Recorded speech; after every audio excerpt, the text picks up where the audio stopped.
দেখুন, মোবাইল ফোনের যেরকম অনেক ভালো দিকও আছে, সেরকম খারাপ দিকও কিন্তু রয়েছে। নিচে আমি মোবাইল ফোনের কিছু খারাপ দিকগুলো আপনাদের সামনে তুলে ধরার চেষ্টা করছি।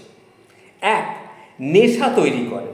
অতিরিক্ত মোবাইল ব্যবহারে একটা আসক্তি বা নেশা তৈরি হয়, যা মানসিকভাবে স্বাস্থ্যের ক্ষতিকারক। দুই, চোখের সমস্যা। মোবাইলের স্ক্রিনের দিকে অনেকক্ষণ তাকালে চোখের দৃষ্টি দুর্বল হয়ে যায়, চোখ শুকিয়ে যায়, চোখ ব্যথা করে। তিন, ঘুমের সমস্যা। রাতে মোবাইল ব্যবহারে ব্রেনের ঘুমানোর স্বাভাবিক ছন্দ কিন্তু নষ্ট হয়, ইনসোনোমিয়া বা ঘুমের সমস্যা হয়। চার, মানসিক চাপ এবং অবসাদ। সোশ্যাল মিডিয়ায় অতিরিক্ত সময় কাটানোর ফলে মানসিক চাপ, হীনমন্যতা এবং বিষণ্ণতা মানে ডিপ্রেশন এগুলো কিন্তু দেখা দিতে পারে। পাঁচ, পড়াশোনা বা কাজে আপনার মনোযোগ কমে যাবে। শিক্ষার্থী বা কর্মীদের পড়াশোনা বা কাজের প্রতি মনোযোগ কমে যায় বেশি মোবাইল ব্যবহার করার ফলে।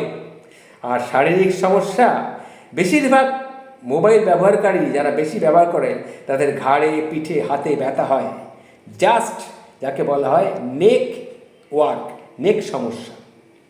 আর সাত হচ্ছে পারিবারিক সম্পর্ক ক্রমশ দুর্বল হয়। পরিবারের সাথে সময় না কাটিয়ে সারাক্ষণ যদি মোবাইল নিয়ে ব্যস্ত থাকেন, তাহলে আপনাদের সম্পর্কের দূরত্ব কিন্তু ক্রমশ বাড়তেই থাকবে। আর শেষে বলি, ব্যক্তিগত তথ্য ঝুঁকিতে থাকে। এটা কিন্তু মারাত্মক একটা ব্যাপার।